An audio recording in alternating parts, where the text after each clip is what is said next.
தரமான பிஓபிஎஃப் சிஸ்டனை கேட்டு வாங்குங்க. தரமான பிஓபிஎஃப் ஜெஸ்டா. தரமான பிஓபிஎஃப் ஜெஸ்டா. தேநீரின் உன்னத கலை. வடமாகாணத்தின் கிளிநொச்சி மாவட்டத்தில் உள்ள ஆனந்தபுரம் கிராமத்தின் பல வீதிகள் இன்றும் புனரமைக்கப்படாதுள்ளமை கவலைக்குரிய விடயமாகும். ஆனந்தபுரம் கிராமத்தின் வீதிகள் குறித்து நியூஸ் ஃபர்ஸ்ட் இன்று ஆராய்கின்றது. வடமாகாணத்தில் பல்வேறு அபிவிருத்தி பணிகள் முன்னெடுக்கப்பட்டு வருகின்ற நிலையிலும் யுத்தம் காரணமாக பாதிக்கப்பட்ட பல கிராமங்களின் வீதிகள் இன்னமும் புனரமைக்கப்படாத நிலையில் உள்ளமை கவலைக்குரியதே.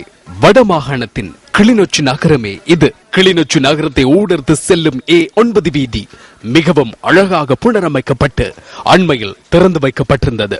கிளிநொச்சி நகரின் A9 வீதியிலிருந்து ஆனந்தபுரம் கிராமத்திற்கு செல்லும் இந்த வீதி கடந்த பல வருடங்களாக புனரமைக்கப்படாதுள்ளதாக மக்கள் தெரிவிக்கின்றனர். குன்றும் குழியுமாக காணப்படும் இந்த வீதியினூடாக பாடசாலை மாணவர்கள் உள்ளிட்ட நூற்றுக்கணக்கானோர் நாளாந்தம் பயணிக்கின்றனர். மாரி காலத்திலே சிறுவர்கள், பாடசாலை மாணவர்கள் அல்லது பெண்கள், கர்ப்பிணிகள், நோயாளர்கள் இவ்வீதிகள் வழியே திரிவது கஷ்டம். நடந்து போவது கூட மிகவும் கடினமான விடயம். 200 மீட்டர் தூரத்தில் இருக்கிற இந்த ரோட்டை செய்யல, அங்காளி ரோட்டுக்கு எல்லாம் கான்கிரீட் போர்டு எல்லாம் செய்யணும். இந்த ஆனந்தபுரம் கிழக்க கைவிட்டுட்டேன். ஏன்னு தெரியல, ஒரு தடவை வரல. இந்த ரோடு எல்லாமே இப்படித்தான் இருக்கு.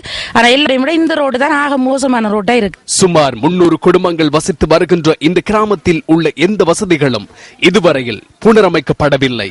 யுத்த நடவடிக்கைகளினால் இடம்பெயர்வுகளை சந்தித்து பாதிக்கப்பட்ட இந்த கிராம மக்கள் தமது வீதிகள் விரைவில் புனரமைக்கப்படும் என்ற நம்பிக்கையோடு காத்திருக்கின்றனர்.